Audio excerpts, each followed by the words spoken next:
is my right. The significance of this day lies in the understanding to protect and nurture our ecosystem as it is without causing any encumbrance or harm to its natural resource base. The theme of this year's World Habitat Day is Mind the Gap, Leave No One and No Place Behind, that looks at the problem of growing inequality and challenges in cities and human settlements. To commemorate this day, we have with us an eminent ecologist, Professor Madhav Gadgilji, whose path-breaking report highlighted the ecological sensitivity of the Western Ghats and the need to protect the habitat of the region. Sir would be sharing his thoughts and illuminating us today on why there is a need to safeguard freshwater habitats and its biodiversity, which is the key to human survival. We are really overwhelmed with your benign presence, sir, and kindly accept our collective thanks on behalf of NDRG and ISS for taking out your valuable time and being with us here today. I would also like to extend my heartfelt welcome to Professor Amita Singh, President, NAPSIPAC Disaster Research Group, who will be in a conversation with Professor Madhav Gadgilji to make the discussion more vibrant and meaningful.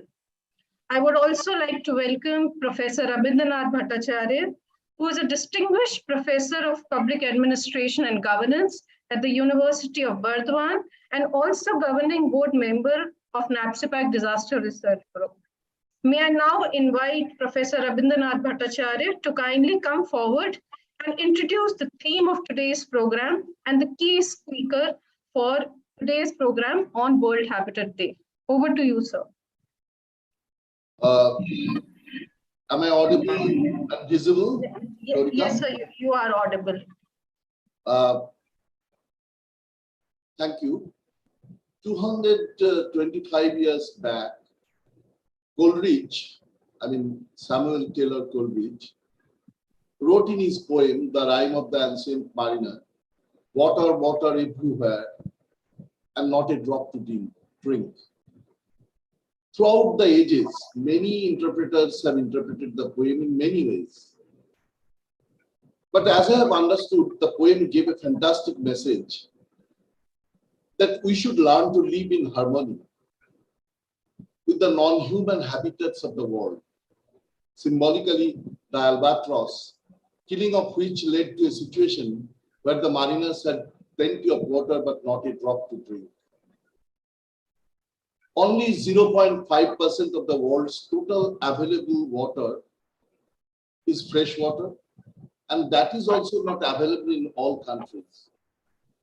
So for the survival of humanity, we always should remain concerned about the fresh water.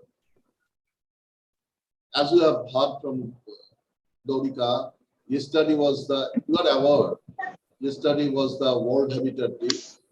Observing that, commemorating that, NDRG is very lucky to get eminent ecologists, Padma Bhushan Padma Shri Madhav Gadgil sir, today. So we are very much honored, in fact, that he will speak on safeguarding fresh water, the key to human survival. After his lecture, Professor Amita Singh, President NDRG, will be engaged in conversation with Madhav Gadgil. Professor Madhav Gadgil, in fact his name is Professor Madhav Dhananjay Gadgil, was born in 1942. He's an Indian ecologist, academic, writer, columnist, and founder of the Center for Ecological Sciences, a research forum under the aegis of the Indian Institute of Science.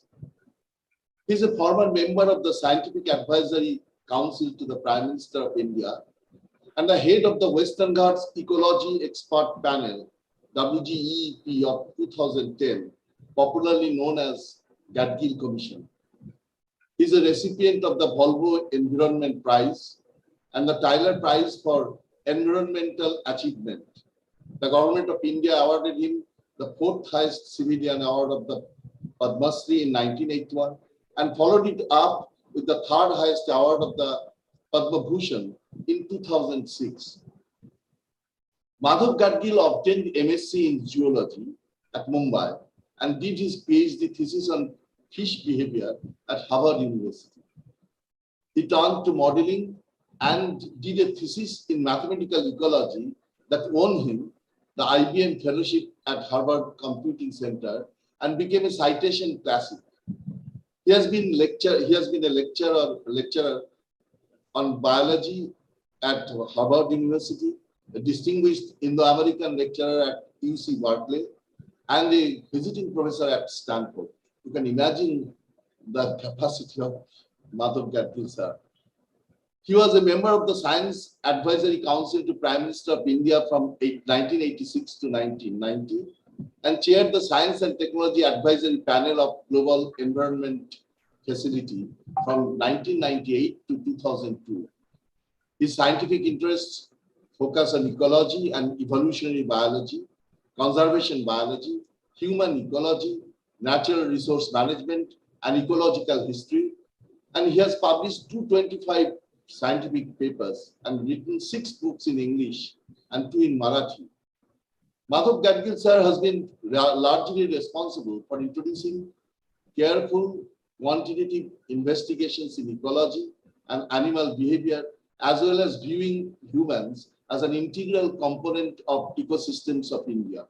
He founded the Center for Ecological Sciences, which has developed strong traditions of working with other researchers, teachers, policymakers, as well as NGO workers, farmers, and other citizens throughout the country. This has led to innovative experiments of involving high school and college teachers and students in inventorying and monitoring of biodiversity. We are very thankful to Madhavji that he has accepted the invitation of NDRG and ISS, and has appeared here to give his keynote address on the theme. Sir, this is your platform, please. Namaskar. I am delighted to have this opportunity to present my perspective on these issues before this audience. I thought it would be most effective if this is done through the medium of a PowerPoint presentation, and following which, of course, I would be very happy to engage in a wide-ranging discussion. So I would request that Gaurika will now show the PowerPoint presentation. Please show it the full screen so that everybody can see it. And already my comments are pre-recorded, so they would be available after the PowerPoint presentation is over. As I said, I would be very happy to engage in wide-ranging discussion as much as you would like. Thank you very much. Thank you so much, sir. So as you said, we'll now be, without wasting much time, we'll be starting with your presentation. And I would request Dr. Binod Kumar to please share the presentation of Madhav sir. Fresh waters, they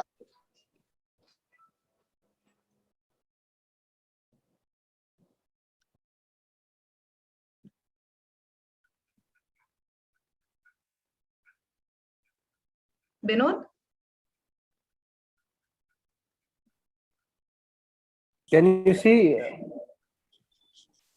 slide on background? Is it not there? No, Okay. no, it's not there.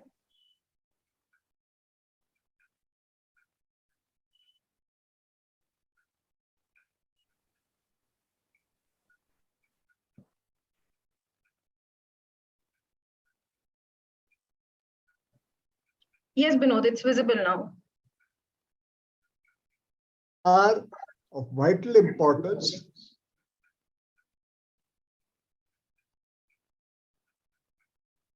Something which is You can start from the not beginning. Binod. seriously taken at all. When Huh.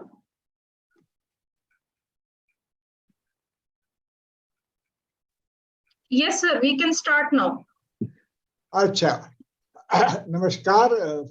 I am very happy to have this opportunity to talk on the World Habitat Day and to emphasize the fact that water, which is the key to human life, human survival, and especially the fresh waters, they are of vital importance, something which is not seriously taken at all when people talk about especially nature conservation issues in India.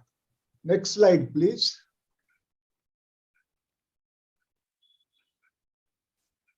Globally, of course, the picture is very clear that huge percentage of global wetlands have been lost since 1700 over these years of where the industrial evolution has marched over the earth, and large number of vertebrate populations, which is all we really know about, have also been declining very seriously. And in India, 30% of natural wetlands have been lost. But what is this loss? This loss is perhaps total loss of that wetland. What is more serious, which is not talked about, is the fact that the wetlands which may not be lost are being destroyed in many different ways and serious ways. Let me take just one example. Ghadial is a crocodilian relative of crocodiles, a fish-eating relative, relatively smaller than crocodile in style. And this Ghadial is supposed to be protected in the Chambal River Ghadial Sanctuary. Well, despite this protection, which is all that is done is protection against hunting of Ghadial, the Ghadial numbers have been plummeting rapidly. And what is the reason? Because the Chambal River within the sanctuary itself is seriously polluted, not just by organic pollutants, but by chromium, lead, mercury, heavy metals. Indeed, all over India, although it has not been documented since the pollution control boards, all they are engaged in is falsifying and suppressing data. Nevertheless, all over India, rivers are polluted in many ways, including, as I said, by these heavy metals. So this is the kind of warped view of nature conservation people have. You stop hunting Ghadial, hunters are what is destroying them, and then you are fine. Next slide, please. So this warped view of nature conservation has made the Forest Department of India the unquestioned master of the country. They will stop hunting everywhere and then nature will be conserved. Except, of course, people will not acknowledge the fact for which there is abundant objective evidence that it is one of the most corrupt department, which in itself is engaged in both suppressing people and destroying forests.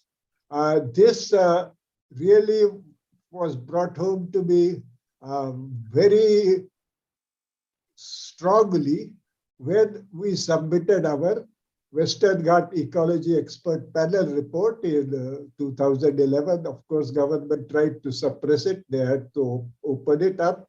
In 2012, it began to be discussed.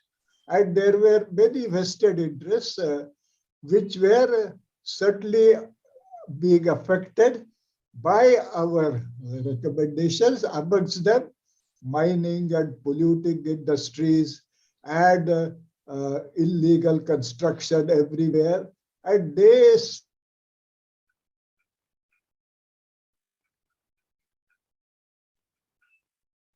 you can see this Idukki bishop in Kerala it threatened that another Jallian Bagh will occur if Gadgil report is accepted. People will come on streets against the report and they will be fired and people will die in large numbers, which was of course nonsense. But he could draw on the fact that Kerala had just experienced this ecologically fragile act being enforced, where people were indeed arbitrarily driven out and without any consultation, and this was exploited by the corrupt foresters to extort bribes while the process was going on. Next slide, please.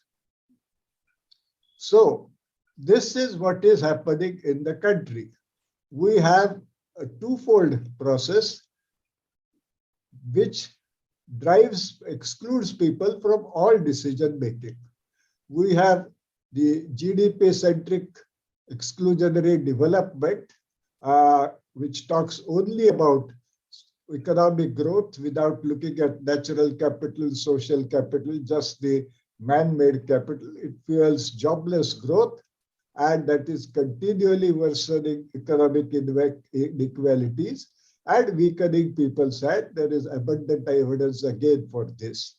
And the conservation, that is in the hands of exclusionary forest department, depriving people of access to natural resources vital to their health and well-being, but in the very false view of the world that the beneficiaries of exclusionary development have, which are the better off and better educated people, mostly from urban areas. They are staunch supporters of this forest department's exclusionary conservation. And they have now gone ahead, so to say, by supporting enactment of a Wildlife Protection Act, which has put the whole country, not just the forested areas, in the stranglehold of this forest department. Next slide, please. So, what is the background to this? We should see a little bit of the background. The background lies in our colonial past. The Britishers, when they took over India, they themselves have described it in so many accounts that it was an ocean of trees. And they drained this ocean through various devices, especially taking over community lands by forest department, which then proceeded to denude them. They encountered India's abundant wildlife, and this was hunted by abandon. Bharatpur wetland is a very significant case study that one can offer. This is in Rajasthan, and one of the places where abundant water birds occurred. And here, Lord Linlithgow, the British Viceroy, he has celebrated his great deed by with a stone plaque. He shot 4,273 birds on a single day. So that was how abundant the bird life was. And this Bharatpur wetland had been created 200 years previous to this grand spree of hunting, and buffaloes had been grazing in it. The birds existed in enough numbers to be shot like this. So it was a healthy waterfowl habitat, and it was certainly maintained for centuries along with grazing by the cattle. Next slide, please. Now, Salim Ali, the great bird man of India, he was a wonderful encyclopedic of knowledge about the birds. It so happened that he was a friend of my father, he was 46 years older than me. He was a friend of my father's, and My father was an avid bird watcher, and I took to bird watching along with my father, and I was identifying birds from Salim Ali's Book of Indian Birds even before I could read. And when I was 14, Salim Ali visited Pune, and my father introduced me to him, and I was charmed by his knowledge, his enthusiasm, and I decided to be like him, a field naturalist. And I have followed that decision all these years. I am now over 80 years old anyway, and I have thoroughly enjoyed uh, my career. Quite a lot of that time as a field naturalist was spent with this uh, guru of mine, Salim Ali. I went on many bird watching trips with him. I went to Bharatpur also several times with him. And it was wonderful, to listen to him and learn more and more about birds, about which he was, as I said, an encyclopedia of knowledge. But I had, in the meanwhile, taken a degree in ecology from Harvard University. I knew broader issues of ecology. And it so happens that I also had broader social interests, partly because my father was an economist and our very close family friend Iramati Karve was a first-rate anthropologist, sociologist. Both of them had influenced me. So I am very interested in social issues. And I knew Salim Ali had a completely wrong impression of what was happening in this country, which is that it is the farmers, the graziers, the fishermen who are destroying nature, and it is the great forest department and their danda which will save them. Well, he was also supported in this view, interestingly, by International Crane Foundation, supposedly the great international body of experts, and he called for banning of all buffalo grazing from Bharatpur Sanctuary by making it a Bharatpur wetland, sorry, by making it a national park. And he was very influential with Mrs. Indira Gandhi, declared it a national park. 7 people died in the villagers' protest against banning of access to their buffaloes, which had been grazing there for at least 200 years or not more. And what turned out to be the consequence? Salim Ali's ignorance of ecology showed up. It turned out that it was the buffalo grazing that was keeping the water-loving grass, Paspalum dicium, under control. And when buffalo grazing stopped, that grass grew unchecked and actually converted the wetland into completely useless habitat for most of the water birds. Now, this was, of course, a very significant ecological finding, amongst other things. And it was the responsibility of Bombay Natural History Society to bring this out. Though I was familiar with what was going on because I was a close associate of this Bombay Natural History Society people. I may mention that I may be today the oldest member of the society. My father gifted me a life membership to this society when I turned 21 anyway. So I knew what was going on, but they never brought out this in any scientific publications. As scientists, it is their responsibility. This was a significant ecological result to have published it. No, they barely submitted it in a report which was submitted to US Fish and Wildlife Service. Why, I don't know. And of course, they have never disclosed it. And the result is that people are not familiar with the fact that Salim Ali had made such a serious misjudgment. And I am afraid he did not seem to regret the fact that as a result of his misjudgment, 7 people died. Because, as I said, there is this notion prevalent in the urban nature lovers that these are the people which are destroying nature. And if a few of them have to pay the price for saving nature, well and good, except that the price was not for saving nature. The price was for even further worsening the circumstances. This comes out again and again. Next slide, please. In 2003, tiger sightings from Sarishka, this national park not far from Delhi. They had a favorite tourist resort. They stopped seeing any tigers. So, but the forest department was saying that no, 20 tigers are present. The Prime Minister then, Manmohan Singh, I guess, he asked for an inquiry, and CBI reported that all tigers had been poached out by 2004. In 2005, the Prime Minister set up a tiger task force, of which I was a member. And before us, the CBI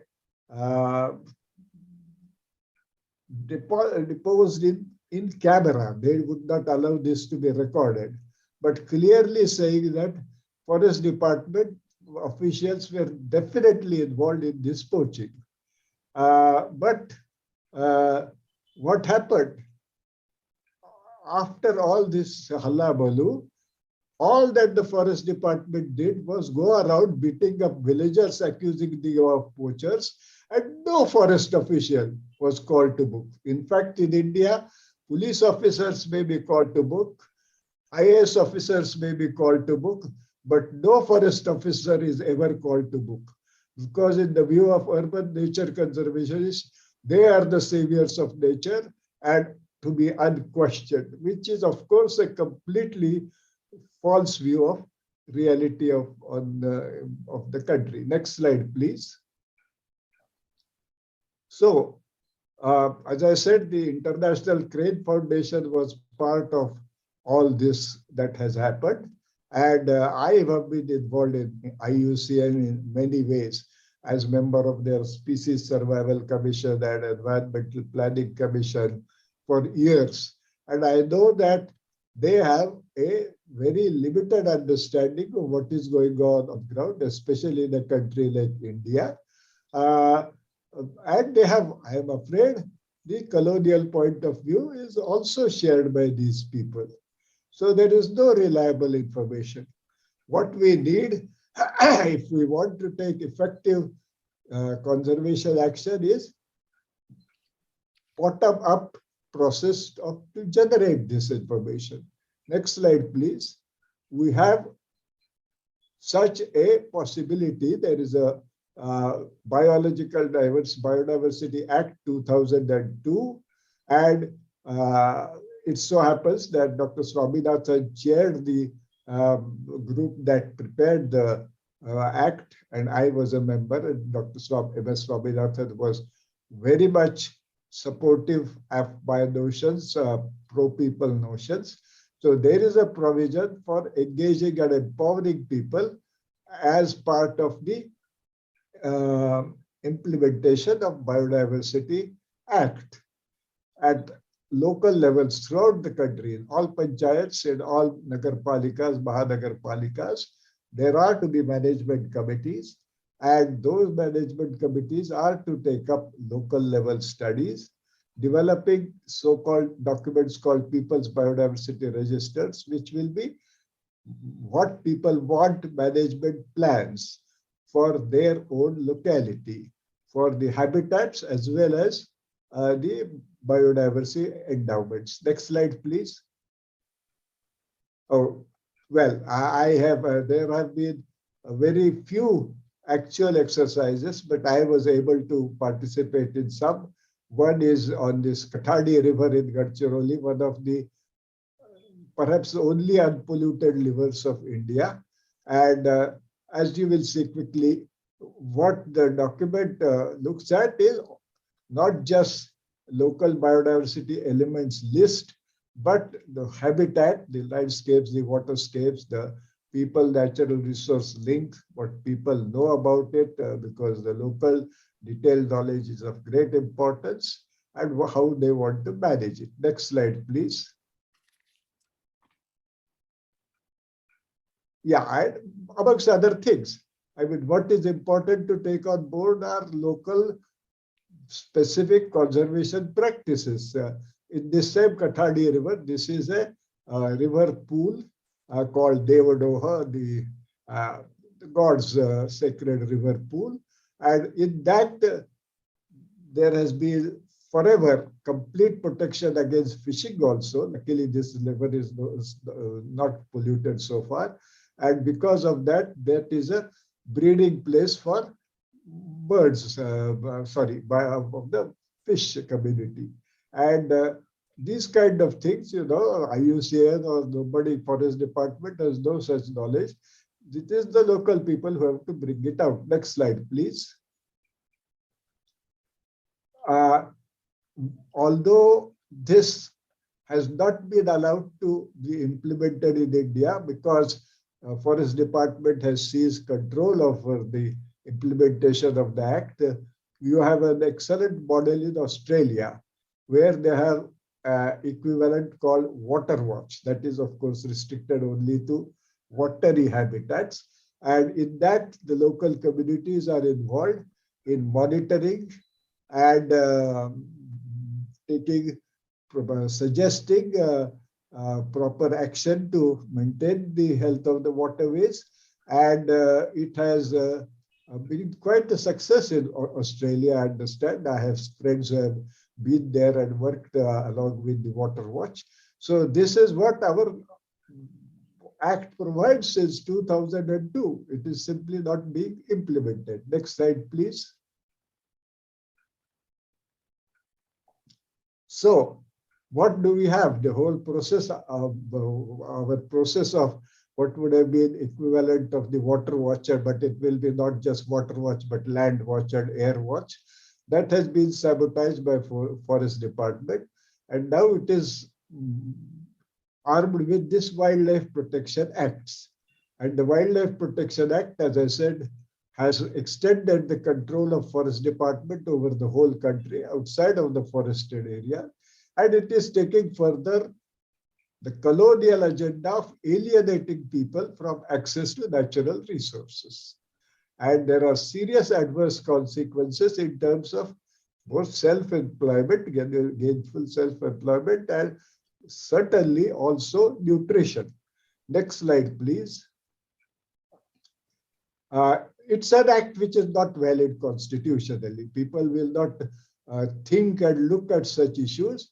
But I have talked to two good friends of mine. One retired as a High Court judge in Maharashtra, another retired as the head of the police department in Maharashtra. And they say, yes, Wildlife Protection Act is unconstitutional. It is not only a counterproductive program in hands of Forest Department, it is unconstitutional.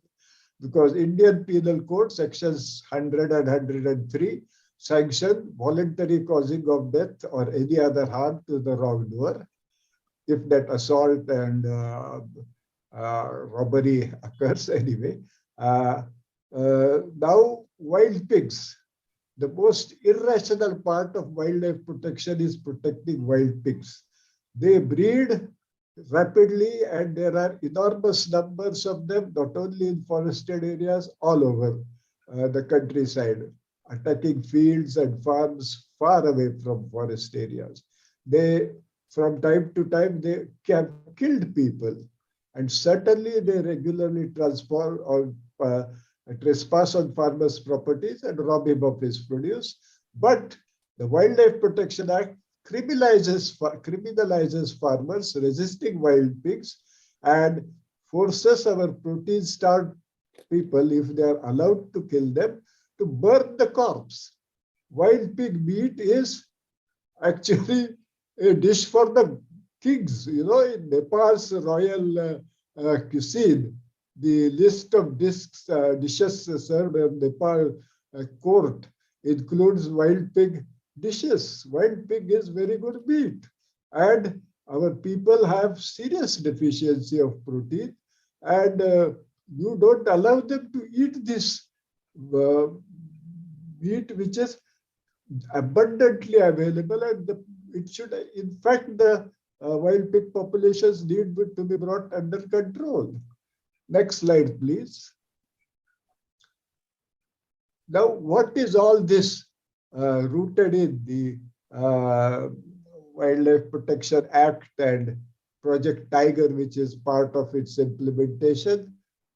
In the early 60s, early 70s, Westerners were looking for newer ways to profit from wildlife in their erstwhile colonies like India. And with cameras, photography, TV, air travel spreading, nature-based tourism was an attractive possibility for the Westerners. So savannas of East and South Africa, tourists can view game reserves like Masai Mara in Kenya and others. This is the one I had an opportunity to visit. I know something about. And they also go, by the way, not only will they go to Masai Mara to view the wildlife on land which has been taken over by forcibly displacing the Masais, but they will go to Burkina Faso and there are shooting game ranches. They will shoot elephants, impalas, and take those trophies back to Europe and America. So while they are preaching India and have forced us to enact this completely irrational and unconstitutional act, they are themselves going to these game ranches and shooting these same animals. Incidentally, apparently, one of the neighboring countries of Burkina Faso is Namibia, from which the great cheetah, whatever, conservation people have now sent cheetahs to India. And the lady in charge of the operation in Namibia, as I said, fairly close to a country close to Burkina Faso, where the elephants and others are being shot, has declared that if India can save cheetahs, we will save the world. So we are engaged in this campaign of saving the world. It's easier to save cheetah than save the world. All you need to save cheetah is to, again, suppress people in neighborhood more and more strongly. But let us leave that for the moment. So this is the kind of model which we have. The next slide, please, shows that armed with this kind of a staunch support, the Forest Department has gone to unlimited heights of unjust and illegal acts. Very recently, last month or maybe month and a half ago, in the Melghat Tiger Reserve in Maharashtra, Adivasi youth who have been living there certainly for many, many centuries and fishing in the rivers for many, many centuries were fishing in the river there, and Forest Department employees got hold of them and with burning iron rods proceeded burning their hands and backs and knees, and the youth reportedly escaped by jumping into the water and swimming away. But this is the kind of, unlimited support of the completely unrealistic, false worldview of the urban nature conservationists that has allowed the Forest Department to go. Next slide, please. Now, they are also taking on the fisher folk. They want to deny the fisher folk of fishing. The fisher folk of India are amongst the most ancient hunter-gatherers surviving on the Indian continent. So they have been fishing the giant stingrays and broad-tailed, cow-tailed stingrays from rivers of Odisha, Bengal, and so on for centuries. And these fish are not protected under Wildlife Protection Act, by the way. Although, as I said, wild pig is protected anyway. These fish are not yet protected. Other fish are being protected. Now, fishermen caught some of these stingrays. So they were not engaging any kind of illegal act, but Forest Department caught them and put them in jail. And a friend of mine who is an officer in Zoological Survey of India wrote a post, made a post on Facebook, I guess it was, saying that, look, these fish are not on the Wildlife Protection Act list. So they should not have been arrested, these fishermen. And what did the Forest Department do?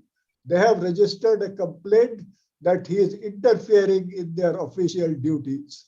So this, to my mind, the kind of arrogance of the ignorant that in India, which we are talking about becoming a IT capital of the world, certainly is very inappropriate. Next slide, please.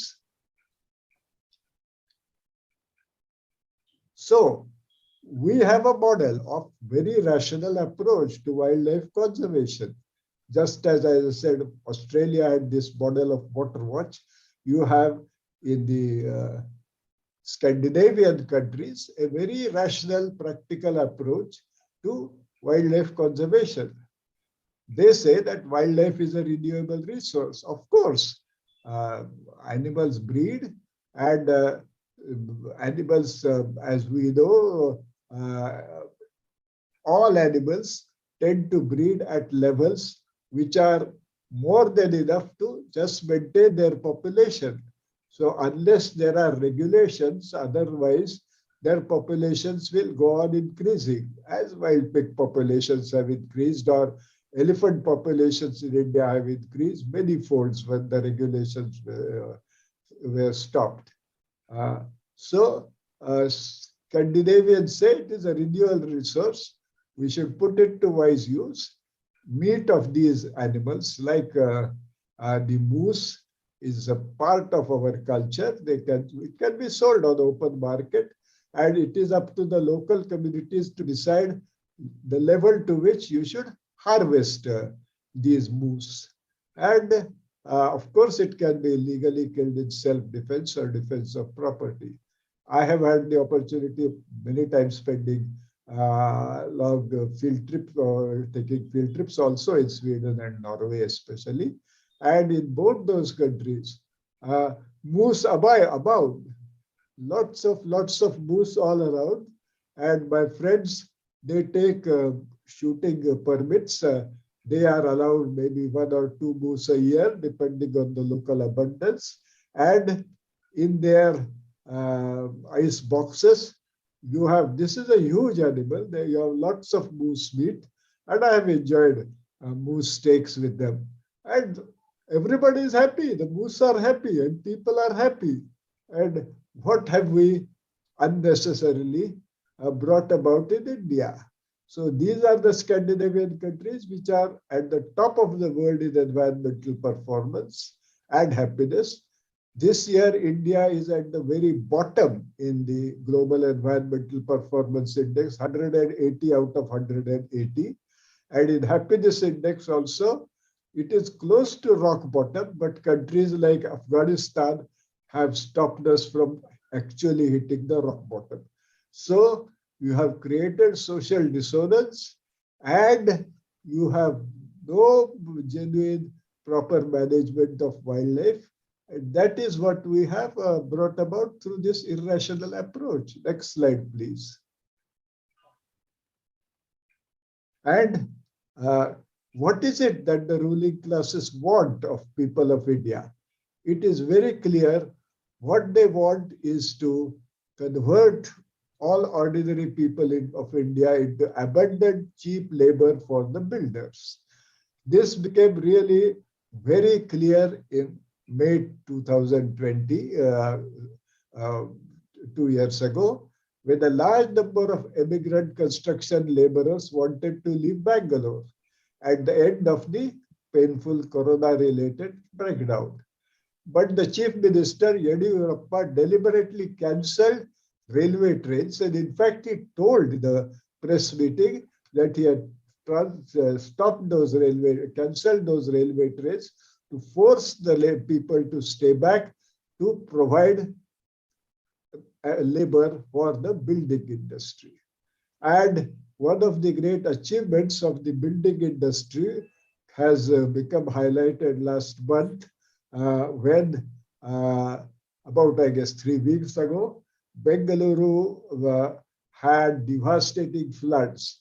And these devastating floods, it is abundantly shown, are created by construction on the wetlands of Bangalore. Bangalore had a chain of wetlands. I mean, the whole Karnataka state itself had some 44,000 such wetlands. Bangalore had many of them. One by one, they have been encroached upon by builders. And now the most recent and most glaring encroachments have led to this kind of a flood. Next slide, please. In general, what are we treating our rivers as? I mean, we are talking about nature conservation as if conserving nature is just conserving forests and tigers and maybe rhinos or perhaps elephants.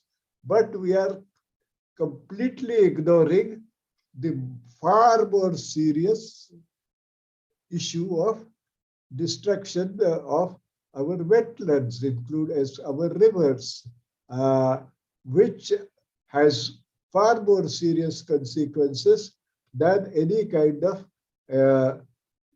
poaching of tigers, maybe, which people are talking about.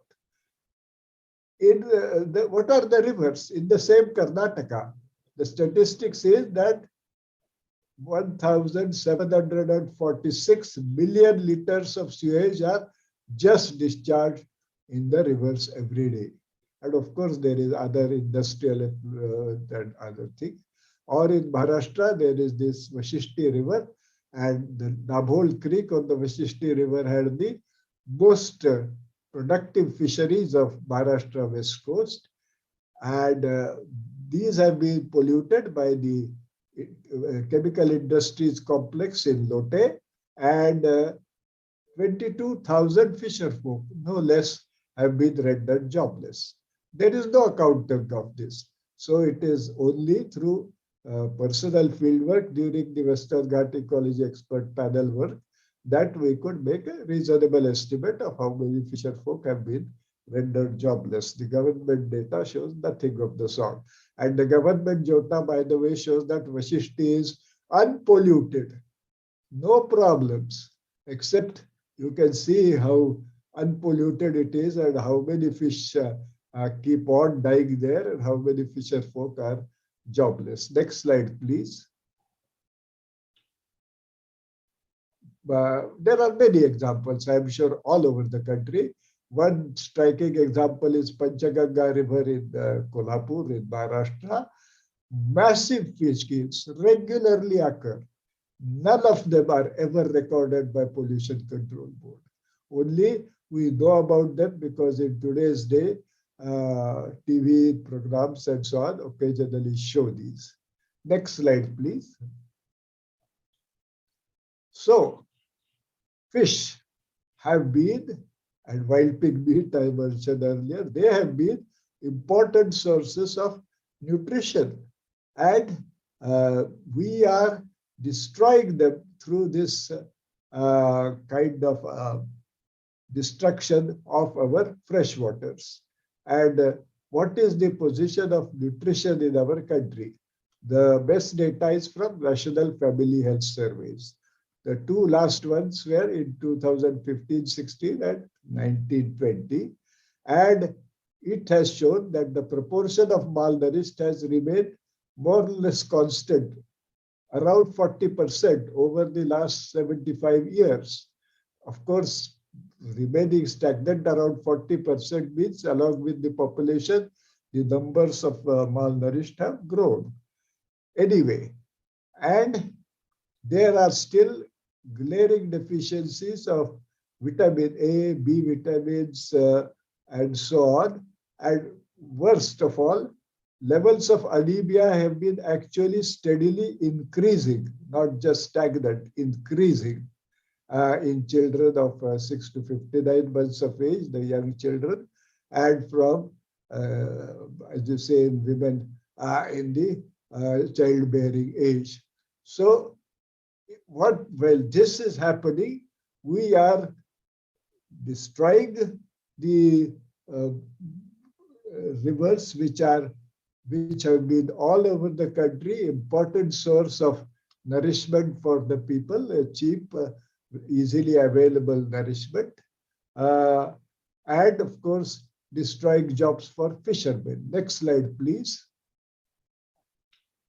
In general, I mean, the mismanagement of fresh water has been resulting in more and more serious consequences in recent years.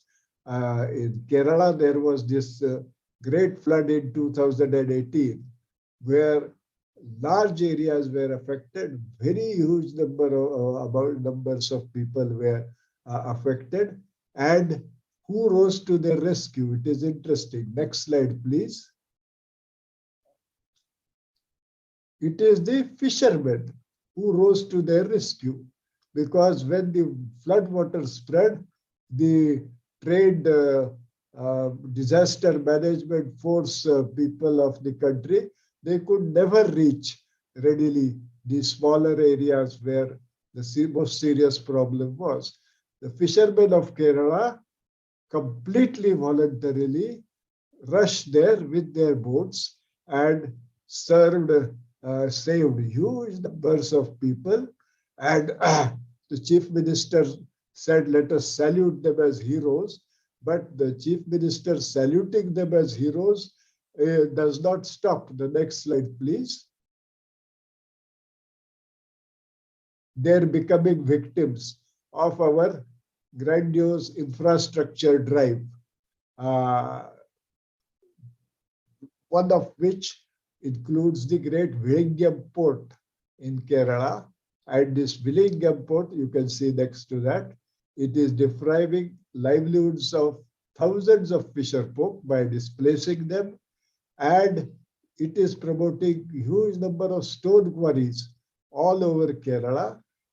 These stone quarries are destroying farmlands, water sources, impairing health with air pollution. And anyway, one of these days, this Vizhinjam port may be destroyed by a super cyclone. There is every evidence that last 40 years, more and more super cyclones have started hitting west coast of India. And one of these may hit Vizhinjam, for all we know, and destroy the port. So in the end, with all this, by the way, there is a huge government subsidy to this port. In general, while people are talking about freebies and freebies being improper, the freebies that are being talked about are freebies to the farmers or maybe other people, common people of India. Nobody is talking of freebies to builders of Vizhinjam port, like you know whom. Anyway, one of the richest people, I guess the richest person in India, he is building this, and he is getting huge financial subsidies from the government to build this port. So this is the way we are abusing our waters, and we must now seriously rethink the way our conservation efforts go. Just one more example of how the next slide, please.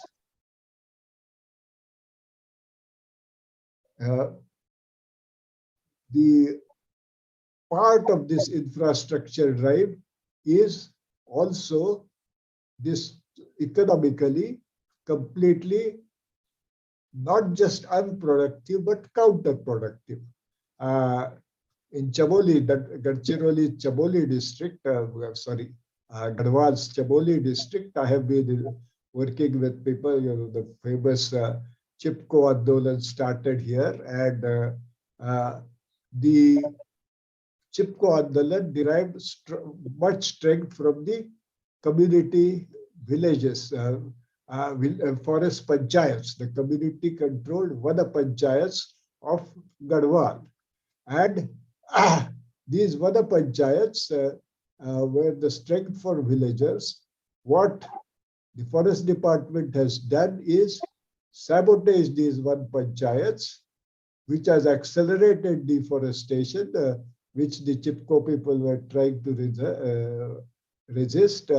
By the way, I'm very interested in wildlife also. So one of my students made a special study of the goral. This is the mountain goat.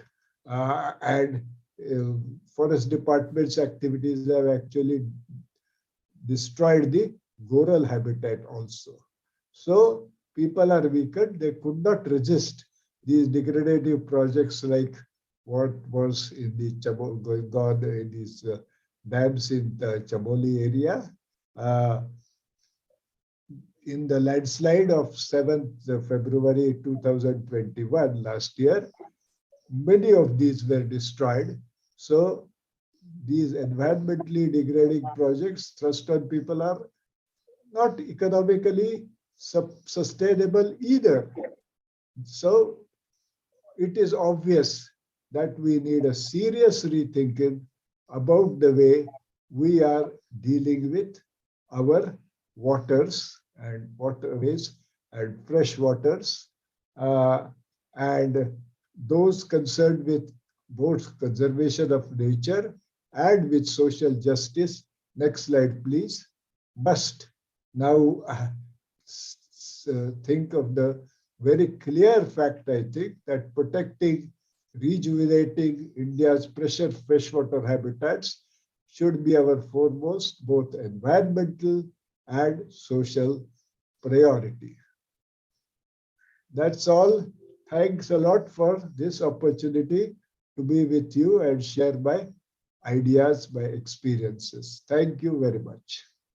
Thank you. Thank you so much, sir. We have listened to the much ecologically sensitive thoughts of Professor Madhav Gadgil ji on what proactive steps should be taken to conserve our ecosystem, and how, this GDP-centric exclusionary growth is devoid of social and human capital, and why freshwater conservation is a need of the hour to preserve and conserve our environment and our ecosystem. I now hand it over to Professor Amita Singh to please carry forward this vibrant discussion. Thank you very much. Would Professor Rabindra Bhattacharya would like to say anything? Yes.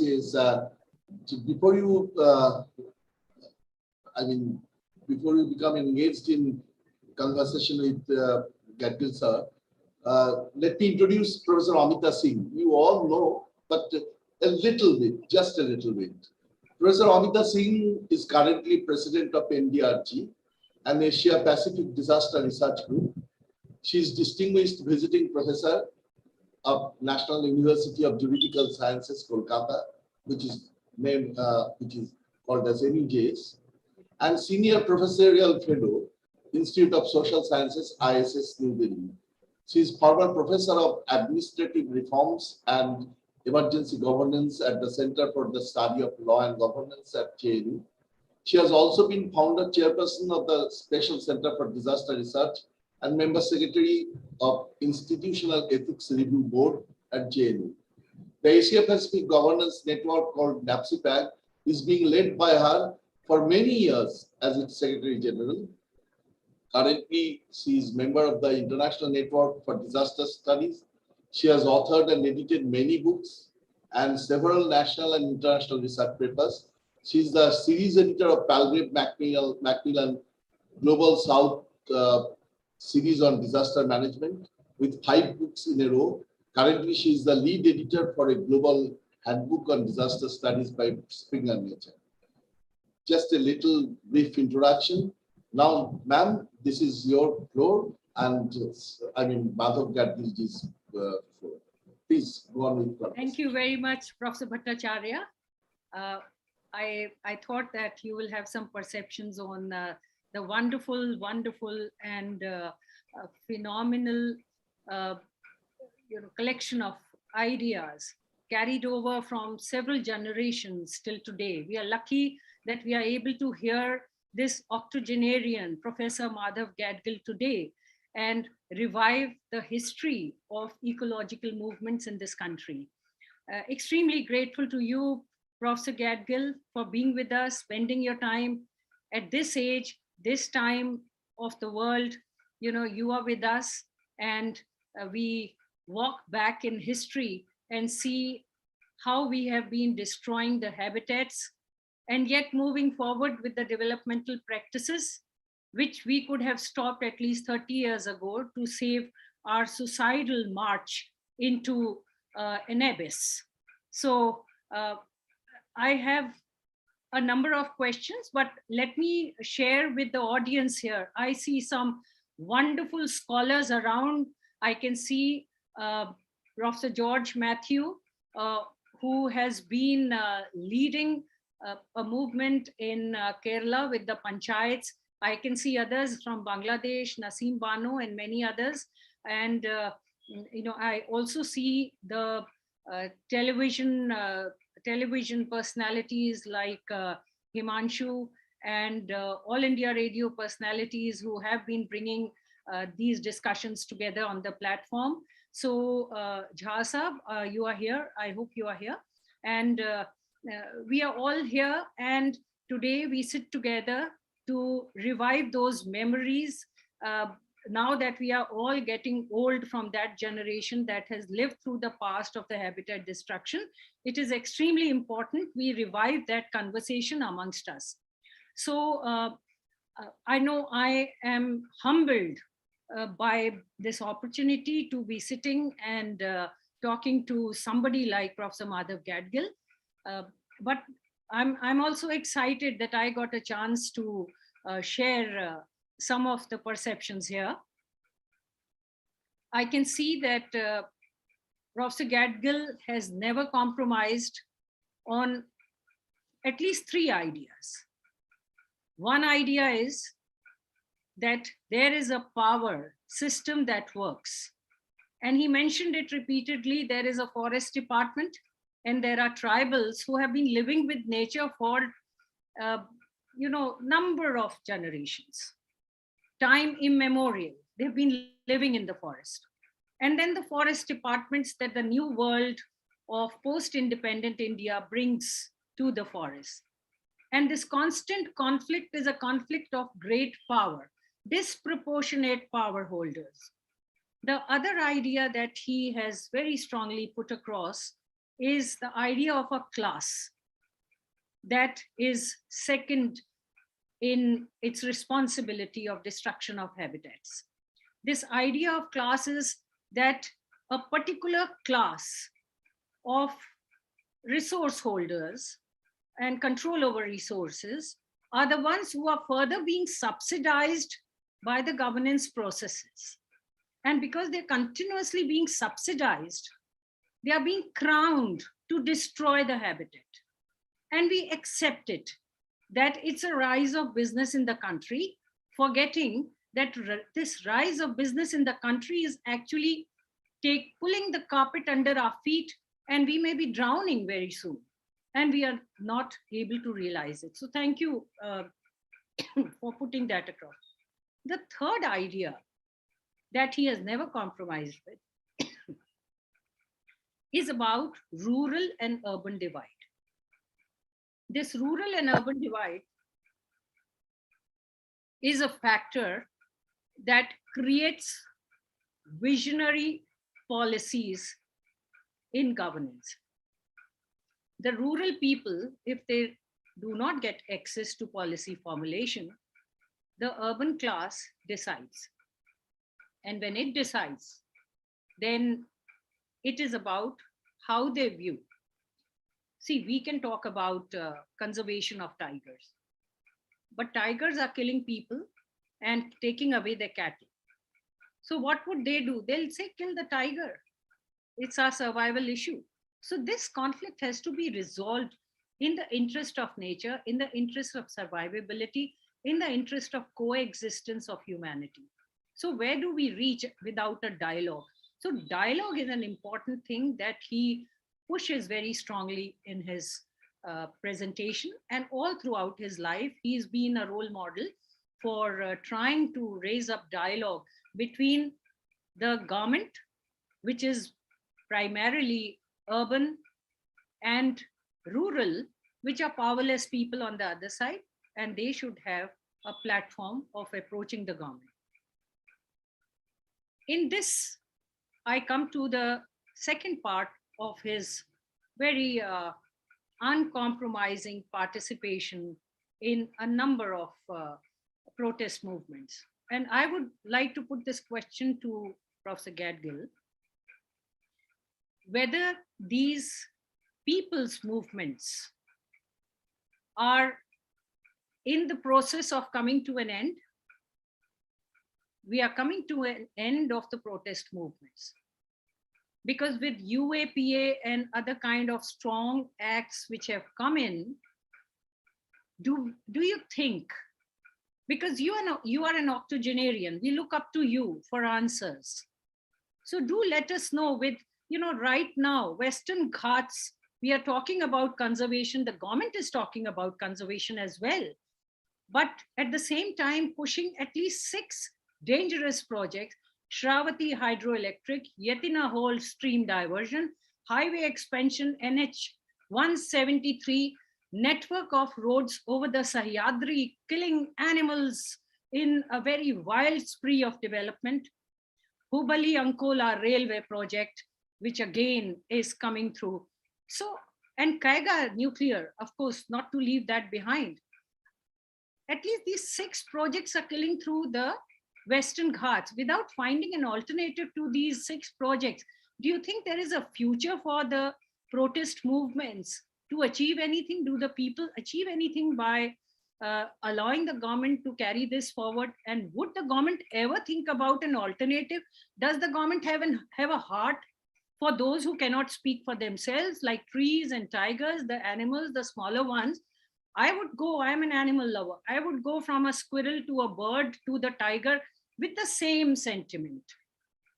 So in that case, where is the coexistence limit to be drawn? Where is the threshold of destruction? And my last question is, of course, Save the Western Ghat movement. You have been part of it from 1986 onwards. At that point, we had some very knowledgeable stalwarts like Anil Agarwal, Vijay Tendulkar, Thomas Matthew, Anupam Mishra. I got a chance to work with some of them. Gerald Demont. They saved the Silent Valley as well. And as they moved forward, they got Jairam Ramesh to write a report for them and to accept certain things which they wanted. We are now coming to a place where farmers had to sit for almost 2 years to let the minister come down to them and talk to them. Do you think under these situations, do people have anything left in them to be heard? Now, in this kind of a situation, habitat destruction for a quick returns on economic front, quick returns in the sense that look for the vote bank only, where the largest vote bank is, you concentrate on that. Where the largest money is, you look at that. Don't you ever look on the side of people who make a lot of noise, like sociologists, political scientists, and all that is there in the universities. Look for technologists, look for science, look for machine makers, the mechanical engineers. Now look for that. Under these situations, do you think we have a future in habitat protection? The whole world is changing. Our country has changed. The South Asian region has changed. We are not even seeing our neighbors eye to eye. Considering the fact that the Western Ghats protection needs hand-holding with Sri Lanka, I don't think we have even started that conservation process. We've even started anchoring anything like that. We need to go further in ecologists of the region coming together, because under the earth, we are all one piece. It's one plate. So how do we stand by that? There are agonizing questions. And we would really look forward to, because today you are here with us. So except that you are caught right now with us. We are extremely sensitive people, and we want you to please open your heart to us and help us find the answers for what is going on around us. Thank you very much. Now I leave to you, Professor Gadgil. And after Professor Gadgil, I would request participants to carry their questions, because he's with us today. Please, we would like to hear you. We would like to hear your heart out. Your mind is, of course, there in your books and other places. Thank you so much.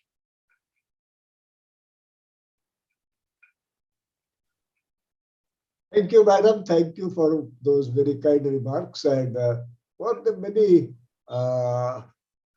important issues, points you have raised. My response is that I am not at all pessimistic as you seem to be. Apart from just a philosophical issue,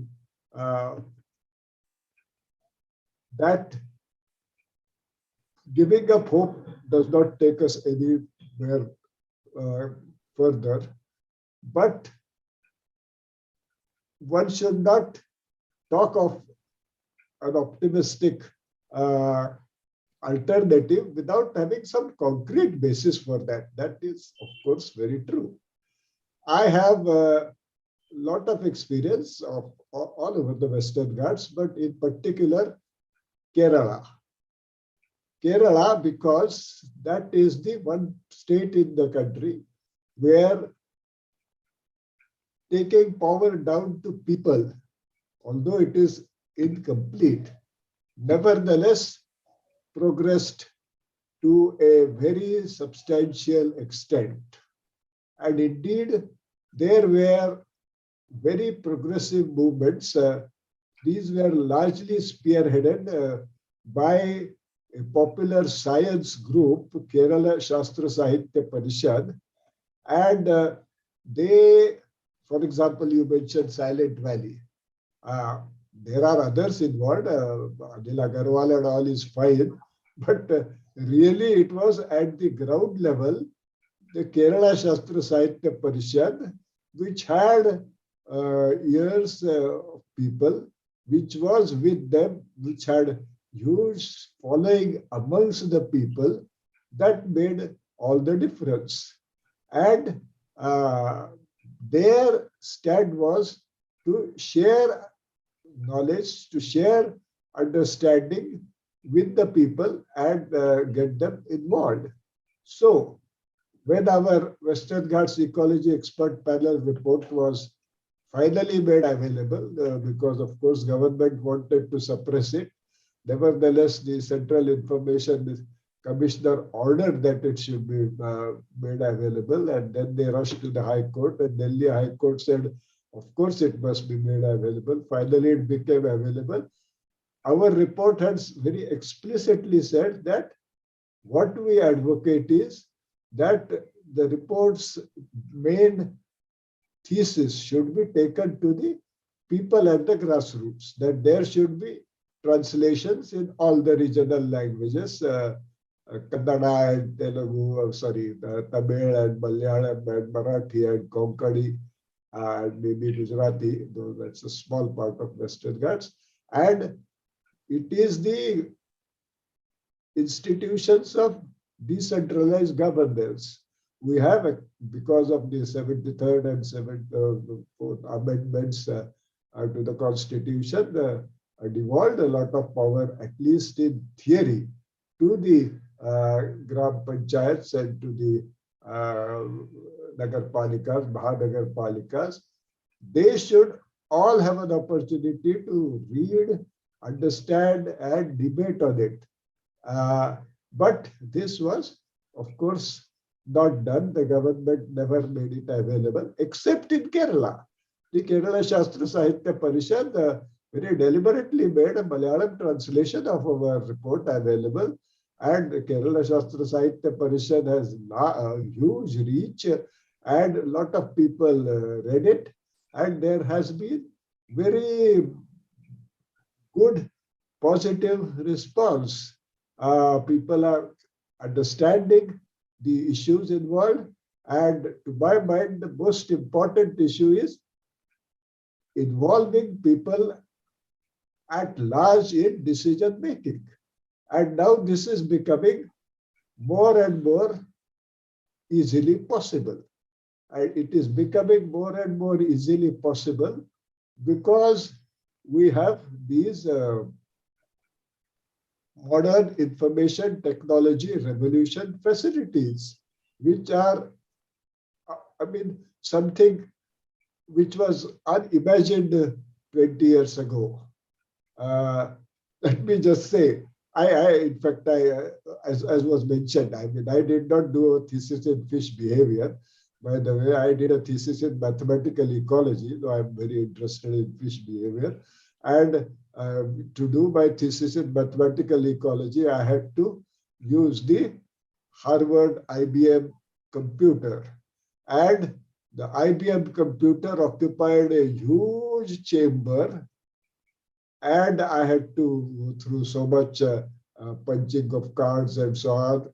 And now the equivalent and more of the IBM computer is sitting in the smartphones, which are with everybody.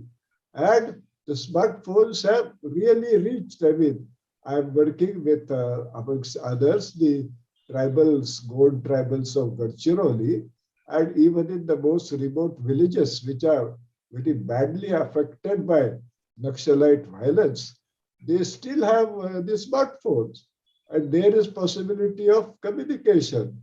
And we have, for instance, readily very productive meetings involving tribal youth, by the way, not any of the NGO people, tribal youth from the ground level in different parts of Maharashtra, from the Western Ghats, from the Satpuras, from the Gadchiroli and other hilly areas. And we are holding these conversations. We are talking to each other in Marathi, not in English, in Marathi. And people are, the young people are following. And not just that, now they are being more and more empowered with information. I have this very good student of mine. I taught a major course for the these Gond youth on managing their community forest resources. And this boy has failed in 10th standard because the education available in these remote Gadchiroli tribal villages is very poor, and especially their knowledge of English is very imperfect. So they all fail in 10th standard in English. So this boy Sadhuram has failed in 10th standard in English, but he is very smart and he is very knowledgeable about the ecological situation. Now, I mean, all these boys, in fact, know in great detail about the local species and the habitats and the way they can put them to use. And because of the community forest resource provisions, they have now ownership rights over these non-timber forest produce. But they know only the Gondi names. But you can take now a photograph of a plant in flower using Google photo and lens, and with that you immediately get the scientific name. And once you get the scientific name, you go to Wikipedia or so on. That much English they know very readily, and get a whole lot of information. Or they can go to other sites and get a lot of information on markets available for their produce. And this boy is also scientifically inclined, as I said, Sadhuram is 10th standard fail, and he has he identified a ground orchid, Geodorum lexiflorum, which was unrecorded from this part of the country at all. And the local botany teachers in the college, they are now his shishyas. They are asking him for information on plants. And together they published in a scientific journal a paper on this occurrence of this ground orchid here. So you have a sea change happening. And right now, for instance, we have to get across to people in their languages. So on our Western Ghat Ecology Expert Panel report, which is, as I said, made available in Malayalam. Nevertheless, it's a big technical document. So what needed to be communicated is in simple language, a whole series of other information, experiences, which are proper background for this report, and along with what is in the report. And there is a demand for that. Mathrubhumi is a very major publishing house in Kerala. It is bringing out this book in every week serially. People are reading it in Kerala in large numbers, and they are responding very positively to what is in there. And now Goa is another region where people are very interested in these kind of environmental issues and very sensitive. And I have a good friend, a very good writer in Konkani in Goa, and he is publishing it in Konkani, and it is reaching out to people. The statistics also shows that as much as 80% of smartphone conversations are in regional languages, not in English. English is only some 18 to 20%. And so these facilities exist and people are getting access to information, and they will see that, there are provisions, constitutional provisions for involving them, except that they are being sabotaged. But they will react and they will begin to press for way forward. So I am not at all worried about whether, I have great respect for Medha Patkar, for instance, but whether her way of doing things is getting anywhere. It is directly communicating to people and informing them of their rights and encouraging them to press for their own democratic rights. That has happened, as I said, in Kerala, in other places. There are some very interesting examples. Village called Kadonad, it developed the People's Biodiversity Register, which I mentioned, which clearly showed that the rock quarries were destroying habitat, including aquatic habitats important to them, freshwater streams and so on. That document became a basis for a Kerala High Court judgment that the rock quarries should be stopped. And of course, then the whole range of vested interests rose against them and forced them to take back this People's Biodiversity Register report. But it exists. And today, others in Kerala are thinking about it. And then last year, just very close to this Kadonad, Kuttikal village, there were large landslides due to rock quarry, killing 20 people, and people are woken up. I mean, look, this is what is happening, and there are these devices to to create and project knowledge ourselves. The people behind this Kadonad People's Biodiversity Register were not any outside NGOs, educated people at all. I am in touch with some of them. They can barely speak English. They have been very active from Kerala. So I think there are many such possibilities. And world over one sees, the kind of injustice done to Black people in the United States. Certainly it is these possibilities of smartphones quickly getting images of that police officer, whatever, killing that black man, which went became widely available, that has begun to turn the movement around. So there are, I think, in the modern world, many reasons to be optimistic, and I would, I would of course be very happy at your responses to this. But that is the picture I have. Ram Manohar Lohia once said that निराशावाद का कर्तव्य है कि आशावाद का दामन कभी नहीं छोड़ना चाहिए.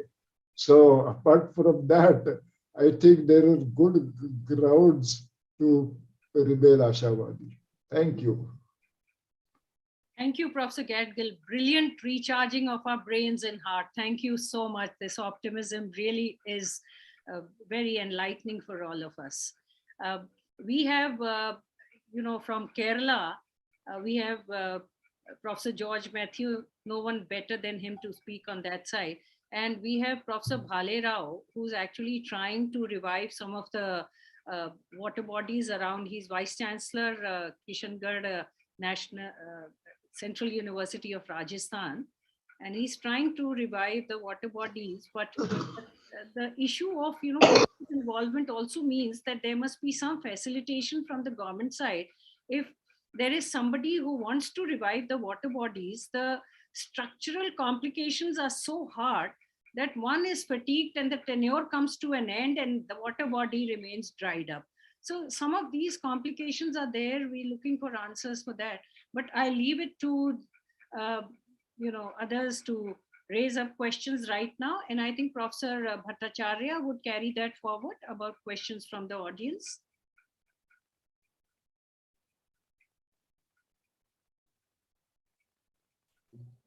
Professor George Matthew, if you have, yes.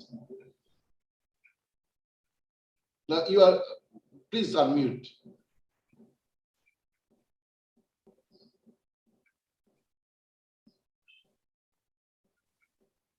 Okay, thank you very much.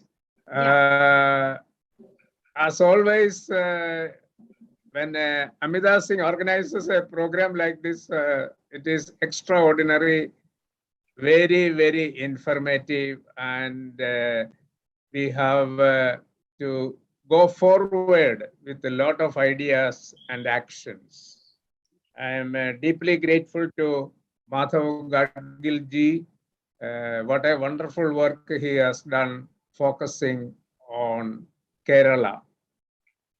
I don't have to go into the details. He has gone into all the aspects of the plus points and the minus.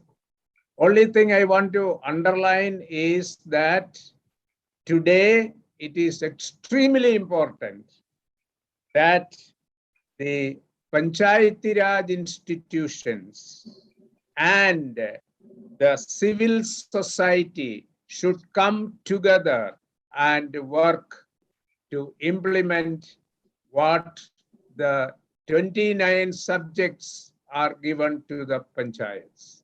The 29 subjects. Out of that, all these issues which are critical for the survival of humankind is the most important thing. So only one panchayat or two panchayat cannot do it. See, Kerala's experience, Gadgil ji very nicely put it, very correctly put it. KSSP, Kerala Shastra Sahitya Parishad, several other civil society organizations came together with the Panchayati Raj institutions, and they could achieve what? This, how can we showcase and act in other states of India? That is the big question, and I hope this will work. And let us put together our commitment, our resources, and our future days. Thank you very much.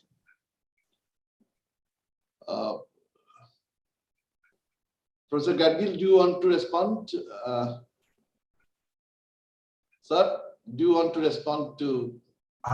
Very, very briefly, even in Kerala, the People's Planning Experiment was as long ago as 95, 96, as I remember. Yes. It has lost the steam. So in Kerala also, the civil society has to become activated and revive that spirit. That's all I would say. And certainly it should spread to other parts of India. Thank you, sir.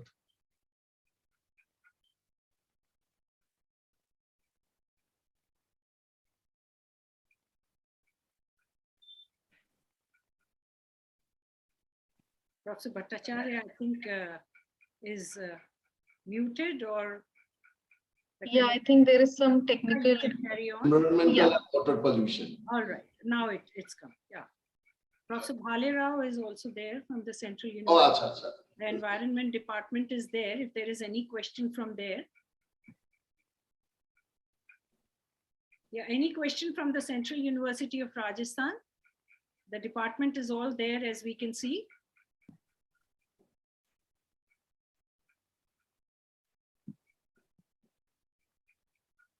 Hello. Yes. Sir, actually our students wants to have some questions. So if student. Yes, she's asking some question. My name is Apurva.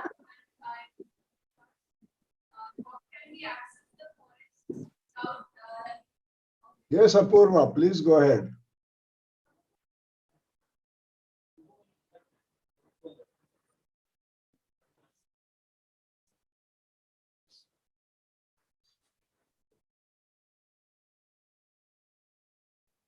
Hello, sir. My name is Apurva, and I wanted to ask, how does one try to reclaim their rights on the forests without running the risk of exploiting them?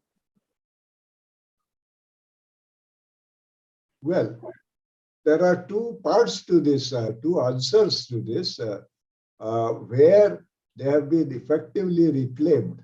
As with the community forest resource rights in Gadchiroli district, I have followed that experiment since 1991 till today. The act came and the Gram Sabhas began to be assigned these rights in 2009 onwards, and the experience has been very positive.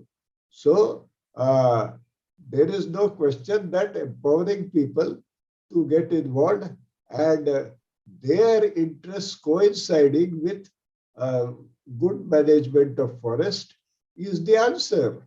I'm also a scientist and very interested in the remote sensing. We have done some work for many years in the Indian Institute of Science in this area.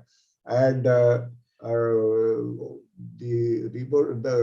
Google Earth data now is readily available, and it shows that in these community forest resource protected forests, the vegetation index has only improved.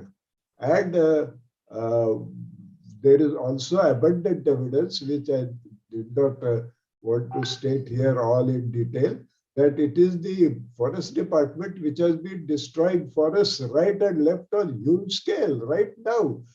In Goa,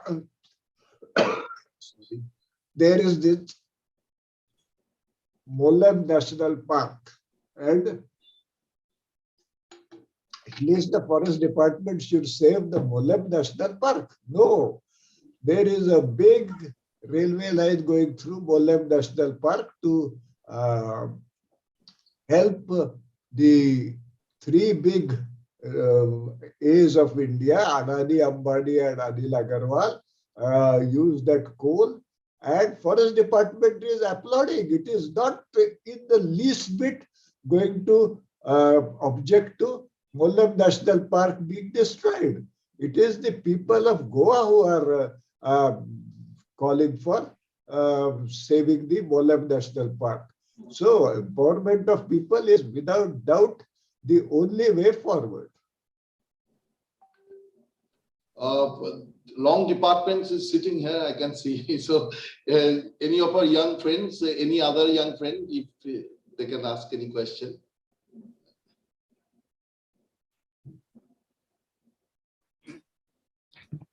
Hello, namaskar to all. It's a very good opportunity to interacting with all dignitaries over here, and this online has really blessed us that being far away we can can assess our experts. So my question goes to very simple, that in the days of development that we are encroaching to the forest areas for our expanding civilization status over there. Some areas that is nearby the forest, but we want to grow, as every individual wants to have a growth over there, but we also want to stabilize the habitat of the wildlife over there. So what are the ways? This question goes in the line that there are big campuses coming up, and in those big campuses, can we have some mechanism to sustain the wildlife for their habitat, and which are the agencies who will support in this direction? If we are willing to do, we can support as per the manpower that we have. We have a large number of students, they can contribute wherever you require the as a human resources available over there, but the financial matters can be dealt by any government agencies. So if you can enlighten us, then we can approach over there to do in the same line. Thank you so very much in advance for your answer. Thank you. Let me boast a little bit. You don't need money for any of this. You need willpower and interest. In Indian Institute of Science, where I worked for 33 years, it's a wonderful institution. The directors were also aware of these environmental issues and what is required. So Professor C.N.R. Rao, when he was the director, he made sure that there would be, when the possibility exists, wooded patches, small habitat islands, does not matter, left all over campus, properly protected. And you can go today to Indian Institute of Science. You will see these, and slender loris, I guess. Anyway, one of the lorises is a endangered species, wildlife species, and I can take part of the credit. We were responsible for ensuring that the loris will have its habitat preserved. And today you can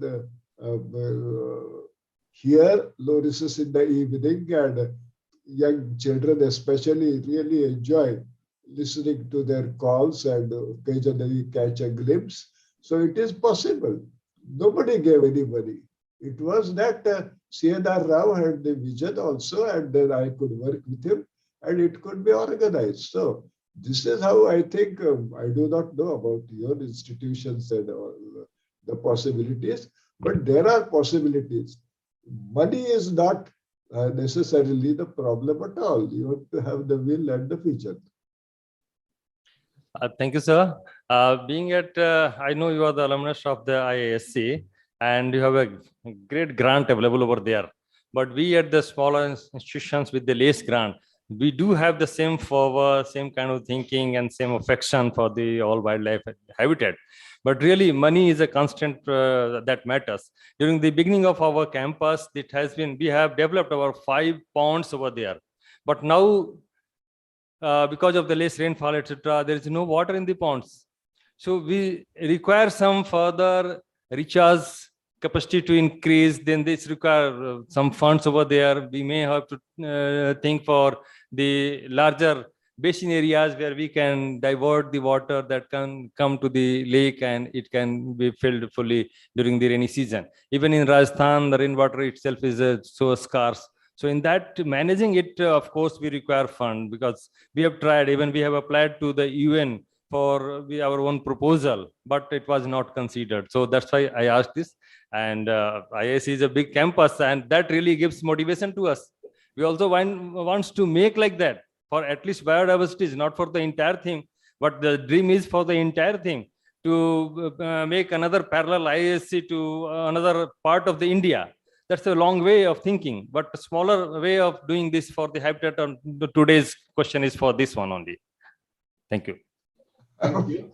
Okay, but in your own Rajasthan, I've been to Bishnoi villages, and Bishnois never got any money to preserve the khejdi trees and preserve all the wildlife. And they are doing it with great fervor. Even today, I know many of them, and I have enjoyed visiting those Bishnoi villages. So, as I said, it is not money. I mean, that's not the primary problem. Bishnois never got any money from anybody. Actually, Sorry to interrupt. Maharaja of Jodhpur wanted to cut down their khejdi trees, and some 363 women sacrificed their life. Nobody gave them any money. Anyway, so, but I leave it at that. Sir, sorry to interrupt. Bishnoi was not requiring money because his most of the project was within the forest, and we are trying to make forest outside the forest region where we do require. We have planted lots of trees, and our goal is always in every year we are adding thousands trees over there, show of the different sizes. But still, for this water bodies rejuvenation, we are requiring this. This much budget is with the university that we are doing over there. And if you can visit our campus, it would be a great pleasure for us. And sometimes we will invite you just for your live lecture over here and for your further wisdom talks and guidance that we can make it like the IISc. Yes, sir. Thank you. Thank you. Thank you. So just to come to another question, Lolita Fernando, she from Sri Lanka, she has asked that at Sri Lanka seashore, last year there was a cargo ship that sunk, and it was full of pollutants.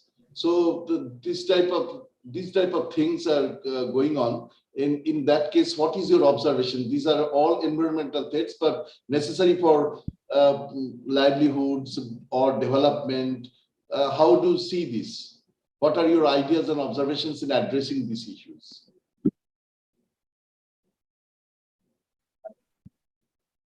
Sir, you are muted, sir. Just unmute, sir. Sorry, you are asking me to respond. Yes, sir. Well, I don't know. I don't know details on the ground, and it's a huge canvas you are asking me to address, and I cannot rise to that at all. No, sorry. Okay, I think I can take one question, another two more questions. One is from who has written here, Rajiv Kumar Shukla. He has written that radio often reaches the unreached. In view of the obvious constraints concerning government and corporate media in raising people's issues, not very palatable to the ruling classes, what is the role that community radio stations can play? Community radio stations, sir. Yeah, I will again. I have not really too much experience with this, but as I said, all sorts of groups are being set up, and all sorts of groups are being active in various ways. I am aware of many of those varied activities. I really am not a man who knows enough about media and communication and how to organize that in that sense. Sir, our media friend, NDTV government editor Himanshu Shekhar is present here. Himanshu, if you have any question, please unmute and ask your question. Himanshu, are you there? He was there, but right now, but anyway, if you have if any other person has got any question, otherwise it is already 15 minutes up. So let me wind up the session. It was a fantastic session. I mean, Professor Gadgil gave an excellent lecture. It was so insightful, full of messages for social awareness. We understood how greed, in fact, he has also talked about the colonial legacy, that colonial legacy of the power structure, greed, and everything, the evils that is continuing today.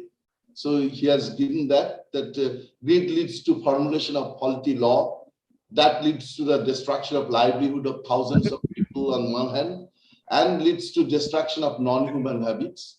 But he is very optimistic. He's very optimistic. Good afternoon, sir. I have a question. Sir, my name is Vidhan Shatri. Sir, we have discussed Sariska Tiger Reserve in these slides. So, sir, Sariska is very susceptible now to forest fires.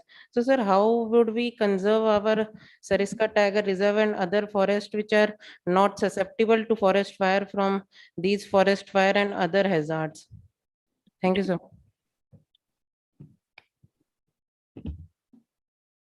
Again, these are, as I was saying, the answers to these have to come from detailed understanding of the local ecosystems, which is why I stress the importance of Biological Diversity Act, which would involve every panchayat in studying the local biodiversity elements and their habitats and what is happening. The local people have very often very detailed understanding based on their historical experiences also. And these are the kind of things, many of what the questions that may be raised, they are not questions for experts to answer. And we are, of course, very fond of experts from US and Britain and Australia, and they have nothing to contribute to answering anything of what is going on in India. Forget that. But I have also, unless I have some understanding of the local ecosystem, I cannot really make any useful suggestions in this particular context, let us say, about forest fires and how they are to be controlled. This is something I really cannot say. Okay, thank you for the question, and thank you, sir, for your answer.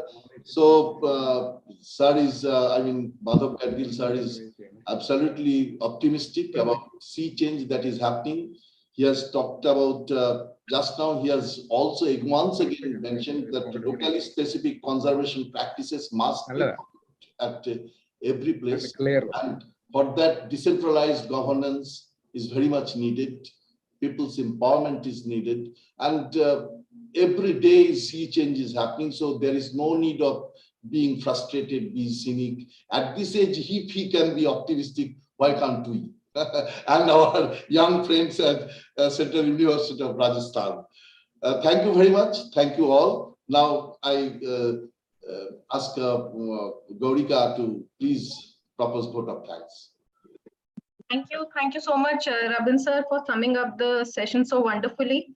So on behalf of NDRG, on behalf of ISS, I would like to extend my heartfelt gratitude and thank you to Madhav Gadgil sir for taking out his valuable time and for being with us here today.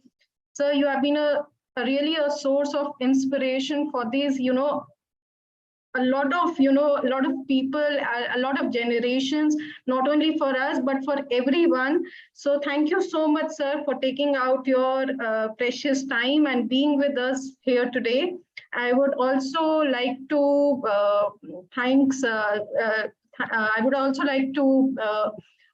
give my gratitude to all the participants who have joined us today. And thank you very much, Professor Amitanath Bhattacharya. Thank you very much, Professor Amita Singh, for sharing your wonderful thoughts with us here today. We have listened to a very vibrant, a very wonderful, a very ecologically sensitive discussion today on the World Habitat Day.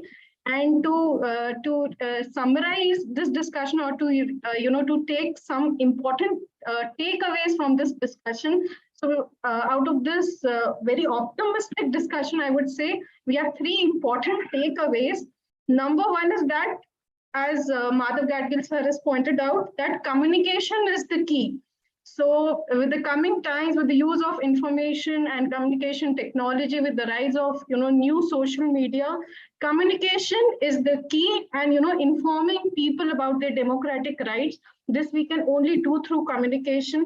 The second important takeaway from this discussion is that understanding the local ecosystems, bringing in a bottom-up approach which is based on historical as well as indigenous knowledge. And the third important takeaway, I think, from this discussion is how we should focus primarily on the local specific conservation practices and why they should be adopted. So I would like to end today's discussion on this World Habitat Day, bringing out very important facets of how we should conserve our ecosystem and why fresh water is the key to human survival. So thank you very much, sir, for being with us here today, and we hope to carry forward this discussion later on with you and with all the participants who have joined us today. Thank you so very much.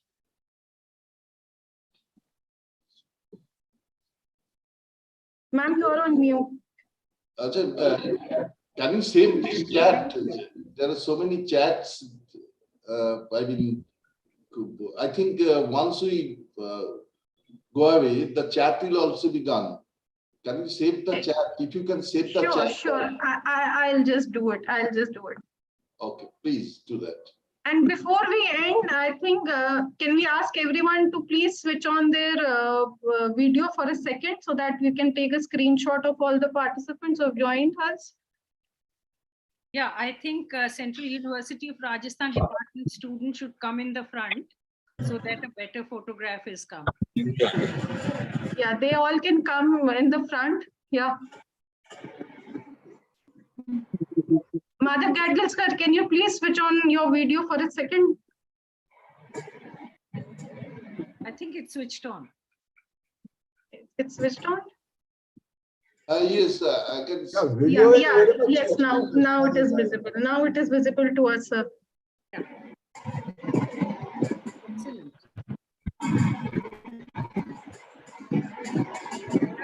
Request everyone to please switch on their videos for a moment so that we can just take a screenshot. Sri Lanka and Bangladesh. Lalita Fernando from Sri Lanka. There is a lot of darkness on the ground. So can you switch on the light so that you are visible? Sharma also.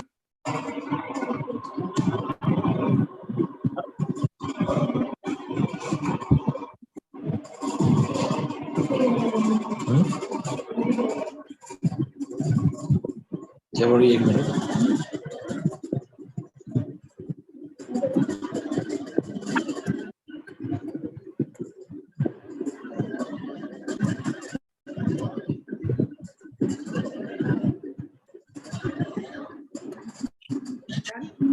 Yes, ma'am. Thank you so much. Thank you. Thank you. Thank you so much. A special thanks to Central University of Rajasthan for encouraging all the students to participate. Special thanks from NDRG. Thank you so much. Thank you, Amita ma'am, for your kind words. Really, we are honored. And we will be participating whenever you are calling us. Our students are so enthusiastic. Thank you, ma'am.